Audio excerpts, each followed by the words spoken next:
Hello student, आज हम पढ़ेंगे चैप्टर 4 आधारभूत ज्यामितीय अवधारणाएं, बेसिक जियोमेट्रिकल आइडियाज। इसका आज हम इंट्रोडक्शन देखेंगे कि क्या होता है। तो इसमें हम सबसे पहले पढ़ेंगे बिंदु किसे कहते हैं, यानी पॉइंट किसे कहते हैं। किसी तल पर अंकित वह चिन्ह जिसमें ना तो लंबाई हो ना तो चौड़ाई हो, उसे हम क्या कहते हैं, बिंदु। जैसे कि ये क्या है, एक बिंदु। हमने क्या बनाया, बिंदु। बिंदु हम पेंसिल की नुकीली को क्या कहते हैं, जो पेंसिल का नुकीला हिस्सा होता है उसे भी हम बिंदु कहेंगे, या सुई का नुकीला हिस्सा वो क्या होता है, बिंदु होता है। जैसे कि ये मैंने बनाया बिंदु यहाँ पे, इसे हम कहते हैं बिंदु। बिंदु को हम किससे व्यक्त करते हैं, अब इस बिंदु को हम क्या नाम देंगे जिससे हम इसे पहचानेंगे। तो अंग्रेजी वर्णमाला के हम बड़े अक्षरों को से हम इसे व्यक्त करते हैं। जैसे कि हमने यहाँ 3 बिंदु बनाए, तो अभी 3 बिंदुओं को हम कैसे जानेंगे कि ये क्या है, इसका अस्तित्व क्या है, क्या नाम है। तो हम इसे कैपिटल अक्षर से दर्शाते हैं, ABC। इसी को हम बिंदु कहते हैं। बिंदु की ना ही लंबाई होती है, ना ही चौड़ाई होती है, ना ही आयतन, ना क्षेत्रफल इसका नहीं होता, उसे हम क्या कहते हैं, बिंदु। अब हम जानेंगे रेखा यानी लाइन किसे कहते हैं। लाइन अनंत बिंदुओं से मिलकर बना किसी तल पर वह चिन्ह जिसमें केवल लंबाई हो चौड़ाई ना हो, उसे हम रेखा कहते हैं।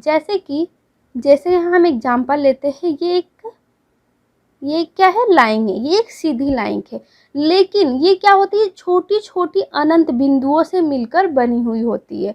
इसकी लंबाई तो है लेकिन चौड़ाई नहीं है, तो इसे हम क्या कहते हैं, रेखा।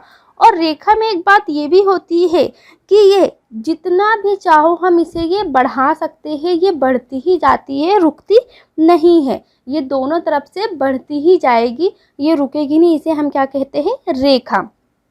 आगे इसे हम बढ़ा सकते हैं। इसे हम अंग्रेजी वर्णमाला के स्मॉल अक्षरों से दर्शाते हैं, जैसे स्मॉल l, m। इससे हम इसे दर्शाते हैं लाइन को। अब हम जानेंगे रेखाखंड। रेखाखंड क्या होता है, रेखाखंड हम किसे कहते हैं।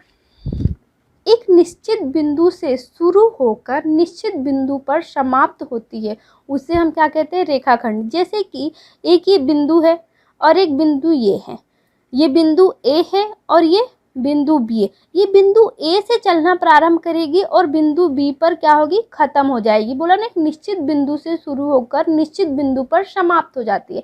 इसे हम क्या कहते हैं, रेखाखंड।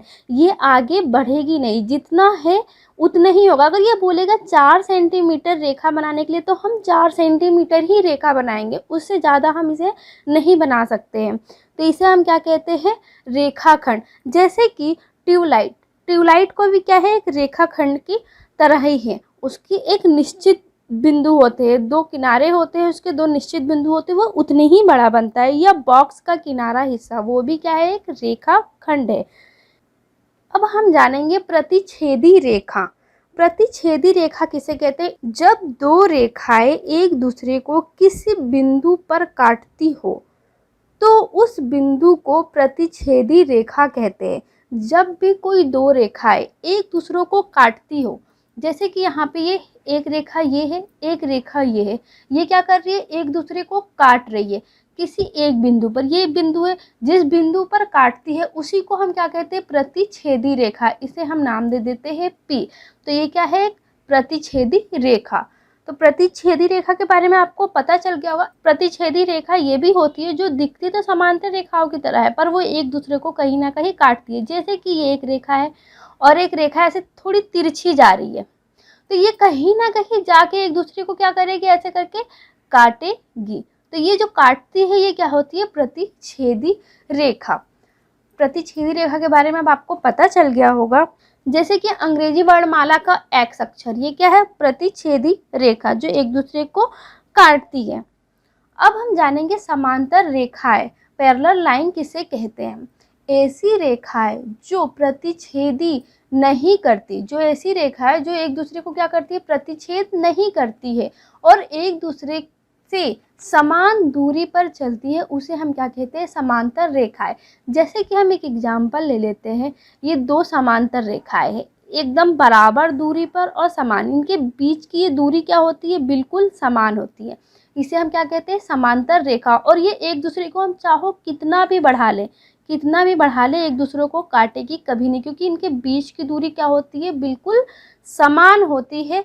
तो उस रेखा को हम क्या कहते हैं, समांतर रेखाएं। अब आपको पता चल गया होगा कि समांतर रेखाएं किसे कहते हैं। अब हम जानेंगे किरण। किरण किसे कहते हैं, एक स्थिर बिंदु से प्रारंभ किसी और अनंत तक जाने वाली रेखा को किरण कहते हैं। किरण क्या होता है, एक स्थिर बिंदु से चलना प्रारंभ करती है और वो कहाँ तक जाएगी, इसका अनंत तक ये जाएगी, इसका कभी खत्म नहीं होता। जैसे कि हम सूर्य का प्रकाश की किरण ले लें, सूर्य की प्रकाश की किरण ये एक निश्चित बिंदु से क्या करती है, चलना प्रारंभ करती है और ये चलती ही जाती है, कभी रुकती नहीं है। इसका बस एक निश्चित बिंदु होता है और अंतिम बिंदु नहीं होता है। तो इसे हम क्या कहते हैं, किरण। टॉर्च से निकलने वाली किरण, टॉर्च से निकली प्रकाश की किरण भी क्या है, एक तरह से किरण। ये भी क्या होती है, एक निश्चित बिंदु से निकलना प्रारंभ करती है और ये अनंत तक जाती है। इसे हम क्या कहते हैं, किरण। इस किरण को हम इस तरीके से दर्शा सकते हैं कि निश्चित बिंदु से चलना प्रारंभ करती है और अनंत को हम इस एरो से दर्शाते हैं। इस एरो का मतलब होता है कि ये चलती ही जाती है, रुकती नहीं है, इसके आगे तक भी ऐसी ही चलती जाएगी। तो हम इसे क्या कहते हैं, किरण। किरण को हम रे भी बोलते हैं। इसी तरह भी हमने ये देखे थे, इसको भी हम, ये एरो का मतलब यहाँ क्या होता है, ये आगे तक बढ़ती जाती है। इसको हम आगे तक ऐसे जितना चाहो उतना हम बढ़ा सकते हैं रेखा को, लेकिन रेखा खंड को हम बढ़ा नहीं सकते, ये जितना है उतना ही रहेगा, ये फिक्स होती है। इसे हम कहते हैं रेखा खंड। अब आपको पता चल गया होगा कि बिंदु रेखा, रेखा खंड, प्रतिच्छेदी रेखा, समांतर रेखा और किरण किसे कहते हैं। अब इसी से संबंधित हम एक्सरसाइज के क्वेश्चन सॉल्व करेंगे नेक्स्ट वीडियो में। आप उस वीडियो को देखने के लिए चैनल को सब्सक्राइब करें और नोटिफिकेशन पाने के लिए बेल आइकन जरूर दबाएं।